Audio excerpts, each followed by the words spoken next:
On retrouve des concentrations de résidus de médicaments dans les eaux souterraines et dans les eaux de surface. Les eaux de surface vont avoir une concentration un petit peu plus élevée, liée justement à la contamination directe via les sols.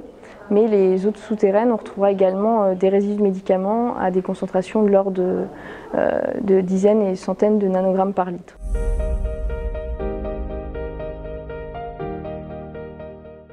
On va avoir besoin des données liées à la toxicité chronique des médicaments, à savoir on peut les retrouver, ces sources de données peuvent être retrouvées au niveau des dossiers d'autorisation de mise sur le marché et des organismes, différents organismes comme l'OMS, mais ces données ne sont pas toujours accessibles.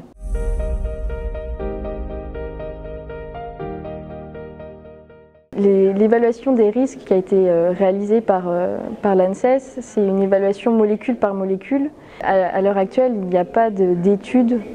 montrant les effets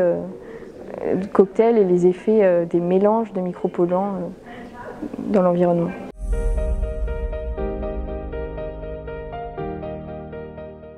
Le gouvernement a adopté des politiques et mis en place des mesures et sur les résidus de médicaments dans l'eau, c'est le plan national sur les résidus de médicaments dans l'eau qui a été engagé en 2009,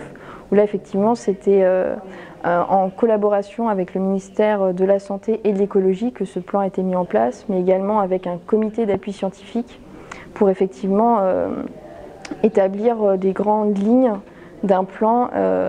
par rapport à l'évaluation des risques sanitaires, la gestion des risques, sur la présence des résidus de médicaments dans l'eau destinée à la consommation humaine. Les campagnes nationales qui ont été réalisées n'étaient justement pas basées que sur les résidus de médicaments, mais plus de 300 molécules étaient recherchées et parmi celles-ci justement les principes actifs de médicaments. Au niveau de la campagne nationale de recherche de résidus de médicaments dans les eaux souterraines de métropole, on a retrouvé une vingtaine de molécules qui ont pu être quantifiées à des concentrations de l'ordre de la dizaine à centaine de nanogrammes par litre.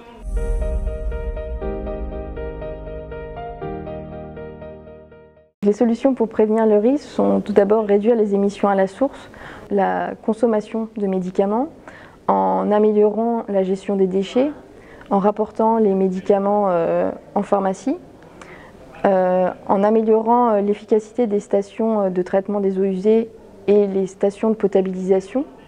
Mais ces améliorations ont un coût et il faut d'abord évaluer l'efficacité de ces traitements et les optimiser.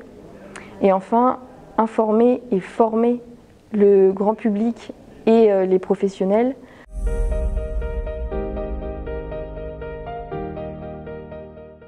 Donc pour former et informer sur la problématique des résidus de médicaments, effectivement, il y a une